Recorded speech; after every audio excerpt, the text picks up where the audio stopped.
Okay, so this is a quick screencast on the basic rules of slalom racing in USSA. I thought I'd start by watching a little bit of Michaela Schifrin's recent World Cup win in slalom. Twice she has been on the podium and in slalom. And talking to her coaches, and we see it, the word. As you watch it, it's a series of single poles as opposed to GS, which has two poles in a panel. And you can see that the skier wears all sorts of armor, allow them to run the gates over. It makes it very difficult to tell whether they've actually gone around the gates. If you're ever charged with being gatekeeper, slalom is one of the more difficult events to judge. Eventually we're going to see a series of very short turns that are going to happen. 1, 2 right there. And then I want you to look right here. Is another one right there, double gates. That's called a flush. Every time you see a red and a blue gate right next to each other, that's what are called vertical combinations. And then we'll show here's one right here. That's called the hairpin.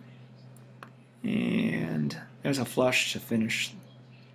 And there's the game. There's the race is over now. So that is the full race. Now let's go back to look at some of the rules of correct passage for slalom. Okay, the race starts out pretty much the same as the GS. Now you start out in the start gate, which is 2 gates here, a red and 2 reds perhaps, it could be 2 blues, depends on the way they start the course. There's a wand again, right there, a little plastic piece which you have to push aside, break through to start the race. The commands for starting in slalom are slightly different than in giant slalom. In giant slalom, you're given a countdown, 5, 4, 3, 2, 1. In slalom, you're only given 2 commands, ready and go. After the starter says go, you have 10 seconds to enter the course and begin the race. The time begins as soon as this wand, this little plastic stick, is pushed aside. Once it's moved around 5 or 10 degrees, the race begins for you. The clock is starting. The passage is similar to in GS. The gate line is the same. Right? This is a series of open gates. And in this case, the proper gate line to cross is that line drawn between each of the turning poles. And you can see that in each case, the skier with the green line crosses the red right here. He then crosses again here. He crosses this right here. So he's correctly crossing each of these we call gate lines. So in slalom, you go around the gates just like you do in giant slalom. The only difference is, whereas a giant slalom gate consists of 2 sticks with a cloth panel between them. This is GS. In slalom, you just have a single pole. Right, so you would go around that pole like that, but in slalom, you just have to go around that single pole, and that's the difference. So you have a colorful panel here in giant slalom and no panels in slalom. This really is what gives the skiers the opportunity to kind of run down the gates. Okay, so let's go to the next frame. So these are called vertical combinations. The first one, the more common one, is called the hairpin. Let me show you what the correct passage looks like for a hairpin. Right, you're going to go right and left. Now here you're going to go over the top, and then you have this quick combination. It's called a hairpin. This set of red and blue gates that are right next to each other, when you see 2 of them right alongside each other like this, that is what usually gives away the hairpin. And again, this is the gate line between here and here. You have to cross those 2 lines. So if you're racing, you are going to go around the same lines as always here. And you can see now I'm going to cross the blue dotted line here, and then I'm going to cross that blue dotted line there again, and then I have to go around those gates. So these are basically 2 what we call vertical gates in a row. They will always put both the reds and both the blues in here because we have what are called open gates up here. In open gates, it's obvious that you're going around the outsides of them. There's really only one way to do it fairly. I mean, you could, if you wanted to, just go straight down the center, and that wouldn't be very fair, right? You could just go right down the middle here and not go around the gates. That would clearly be the way that would be cheating, I guess, right? So if you're going correctly, you're going to pass around the outsides of the blue and the red, and just like you were going to go around the outside of this red, but now you have to cross that line there and that line there for the blue. So you're going to cross here, and it's a quick 1-2. Basically, it's a fast one turn. And it tends to take you out in this direction. Right? It sends you off to the side, and so basically its purpose in its course setting is to take a course which is going in this direction generally, and then move it over to here. Basically, just like change lanes almost. All right, so that's the hairpin. Now here's some things that can go wrong. Let's say that you're coming in and then you decide to go underneath this instead of over it, and then you end up over here, and then you're looking, right, oh my, where is the rest of the course? And what happens is when people do this, they don't even realize they've done it sometimes, and they get back in the course here, and it's as if they never realized they made a mistake. Let me show you why. Here's the correct passage.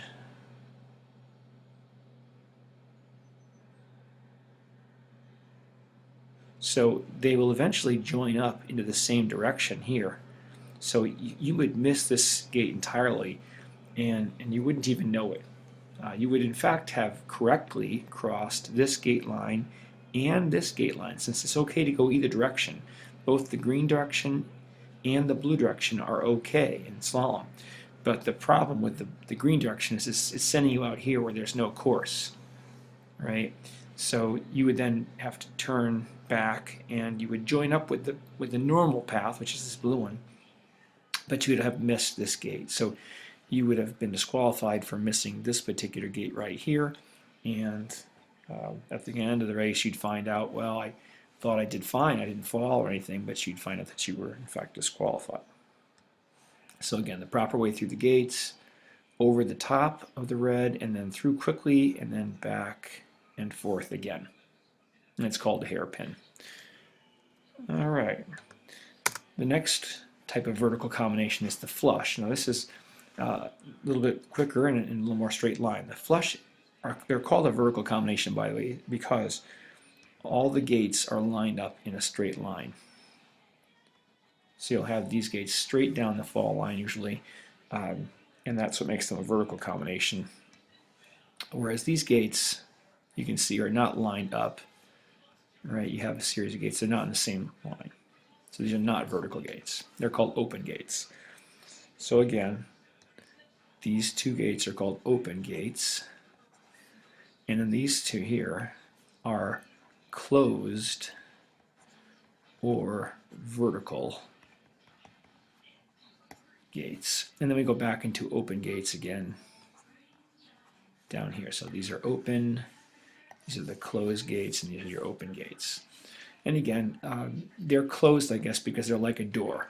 Right? These doors are open. You can pass straight down through them. But when they're like this, you have to go across them, I guess. That makes them closed. And lots of ways to look at it. So here again, here's the correct passage. You would be going around, and then you got to cross this gate line. And then you're going to have to cross this gate line, and then you're going to have to cross this gate line again in order to correctly cross through this combination. So here I've crossed the blue now. I've crossed across that blue. I've got to cross across that red and then through that blue. And so now I've done it. You don't go in between here. This is sort of a no man's land, really. Remember, you have to cross the line that connects the two blues, cross the line that connects the two reds, and cross the line that connects the two blues. And then we go out into our normal back and forth. So this is the correct passage for slalom in the the flush. Now what can go wrong? All right, well, let's say that you're skiing through here and you accidentally go past that. So now you decide, oh, I'm going to have to hike back up, walking back up. So where do you go? Well, you've crossed this line already. What you haven't crossed yet correctly is this line. So once you've walked up here, you can just ski across that line and then back down, through and then out, because you will then have crossed the last gate line and you will have done it. So you've kind of taken the long way, right? You've gone down here and then you've kind of walked back up, gone through and then around again. Right? This would be okay to do. Here's another possible one you could do wrong. Let's see, you could go underneath this like that. This would be legal, all right, because you would have crossed both this gate line and this gate line here and this gate line here. And again, it doesn't matter which direction you cross these lines in slalom. But unfortunately, because now you're headed out in this direction where there's no course, you're going to have a hard time finding where to go next. And you probably are just going to go down here and then think that you've done it right and not even realize that you've missed this gate right here. This is called entering the flush the wrong way, or doing the flush backwards. If you were a gatekeeper, you would say they missed this gate right here, because the correct way to pass would look like this.